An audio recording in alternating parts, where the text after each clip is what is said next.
Samantha from Jessima Tutorials here, and today I'm going to be creating a cute pair of earrings using Primo Opal clay.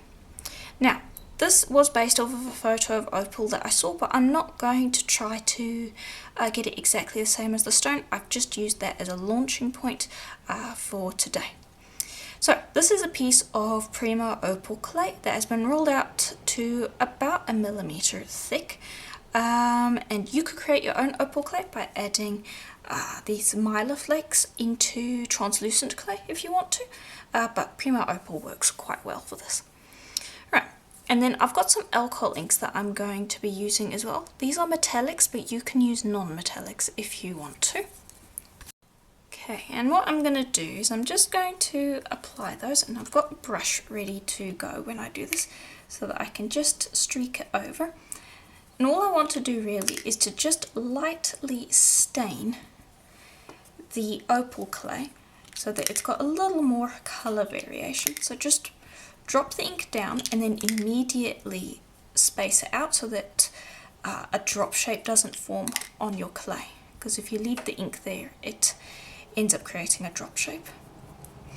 And there, I'm just going to continue smudging that in. And there we go. Right, then I've got a silk screen that is going to work for this because I want this kind of dendrite pattern, and so I'm using my number 67 silk screen. There'll be a link to that in the description below. And all I'm going to do is I'm just going to peel off the plastic backing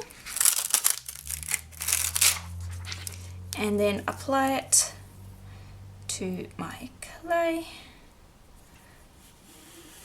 Smooth that over the top. Make sure that your ink is dry before you do that, but if you brushed it on like I did, it should be dry pretty much straight after you've brushed it on. And then I'm going to grab some black paint. I was thinking about using brown there, but I decided against it. And I've just got regular black acrylic paint here. And I'm going to use that to apply the pattern. And again, just going to grab a brush and I'm just going to brush that on. And I'm not too interested in getting the entirety of the pattern. I just want dendrites in some of the areas. And you want to work quickly because you don't want the paint to dry fully on the silk screen. So work quickly if you do it this way. Okay, and that should just about do. Then lift up your screen and I cleaned that screen immediately. And then while the paint is still semi-wet, grab a piece of paper and drop it over the top and just give it a very quick burnish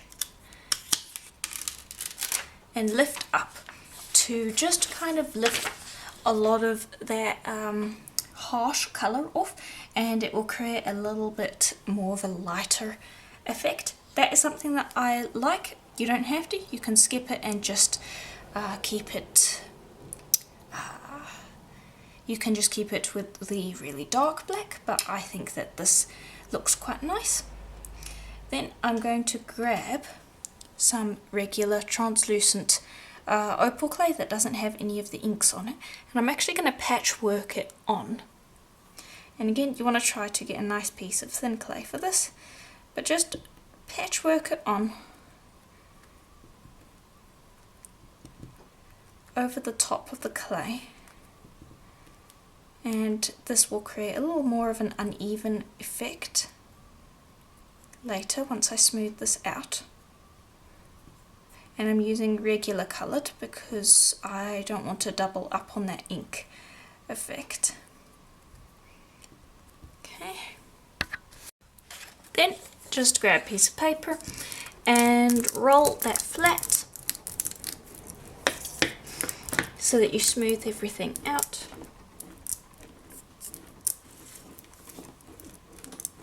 Okay, and almost there. and that should be completely smooth to the touch, and it is. And let me just show you how that looks. Hopefully the camera is picking that up properly. And here's what the back looks like. But yeah, now what I'm going to do is I'm going to bring over a piece of pearl white polymer clay that has been rolled out on the thickest setting of my pasta machine. And that's because I want my piece to be quite thick. You can decide on the thickness whether you want it thick or not. I'm going to be using a imprint cutter, so I want it to be relatively thick so that I get a good stamped impression. And I'm just going to burnish that on. Alright, and this is the cutter that I'm going to be using, and I highly recommend using these with plastic wrap, because that way it gives you a good dome. Just bring that over, and the trick is to try to lie it down without wrinkles, which can be a little tricky. There we go.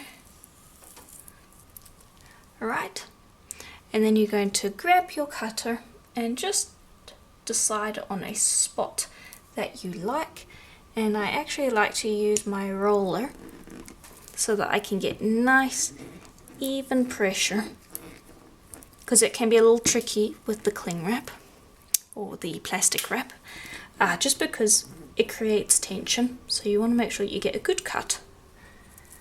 And so I find the roller is a good trick to do that. There we go.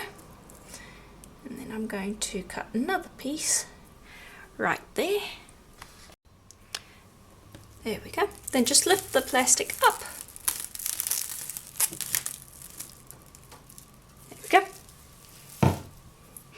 And then lift up the rest of the clay. There we go. And then you can also try to lift up the opal clay and separate it from the pearl white. I'm going to try to do that. I'll see if I have any luck with that. That might take a little bit of time to do. But yeah, that should definitely work. I'm going to grab a piece of paper and just lift these cups up. And I used pearl white as the backing because this is going to be semi-translucent. And so I would like there to be a pearlescent backing, but I would like it to be light as well, so you can change the outcome based off of the backing clay that you use, so keep that in mind when you're working. But just lift those guys up, and because you're working with opal clay, the edges might be a little ragged, so I generally will try to smooth it down as much as I can. And if there are any pieces that are sticking out, you can either pull them to get rid of that and smooth, or you can wait until it's baked and then just use a craft knife to trim those off. Okay. Then just place those down onto a piece of paper and bake those for about 40 minutes at Primo's recommended temperature, and that should clear up, and then we can give it a quick sand and finish them off. Alright, and here is how it should look once it's out of the oven. At this point, you can just quickly take your blade along the edge and just nick off any of the flakes that might be sticking out along the edge. You can use your finger to kind of distinguish where those are and just gently flick them off. And other than that, that's pretty much all you'll need to do. And at this point you can either apply a layer of resin, or in my case I'm going to be applying some gloss varnish, and I've already done the other one and I want to show you the difference between the two. So I'm using Varathane water-based gloss varnish, and I'm just going to take that and I'm going to apply that to a surface, and you can apply 2 coats if you wish. I only applied 1 coat on the other one. And I'm doing that because I don't want resin to kind of pull and fill in the knot shape that I've got going here. But you could use UV resin if you wanted to. Alright, and I'm just going to dab that over the surface, and then that should take about 15 minutes to dry, roughly, give or take. the varnish should be completely clear, and then at that point we can start to assemble. And here is how it should look once that varnish has finished drying. Should have a nice sheen to it, and whoops, hopefully the camera's picking up how nicely those opal flakes are reflecting. Gives really quite a nice frosted pine effect. At least that's what I'm going for. But now I'm just going to grab a little handheld pin drill, and I'm going to drill a hole right at the top of the piece here so that I can start to assemble my earrings. And the piece is quite thick, so I'm doing it very close to the top so that the jump ring can fit. And it should drill through quite easily. And just make sure that hole's nice and clear, so I go through a couple of times. There we go. Then you're going to need a jump ring, a smaller jump ring, a charm if you want. I thought that this goes quite nicely, especially since it kind of goes with the knot that we've already got going in the piece. And a ear wire. And all you need to do is just assemble everything together. But yeah, that is just about it for today's tutorial. It's a nice simple one, but I thought that it is a nice winter one to go for. It's something that you can change up and mess around with if you want to. You can add it onto other techniques, or you could actually skip a couple of steps, such as the silk screen.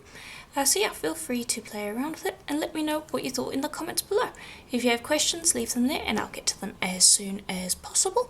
And if you liked the video, consider leaving a like and subscribing, as I do videos like this just about every single day. And if you would like to support the channel so I can continue creating videos just like this one, please do consider becoming a member. There is a join button just below this video, or there is a link to my Patreon account. Both are exactly the same, where I post exclusive tutorials that are not available on YouTube.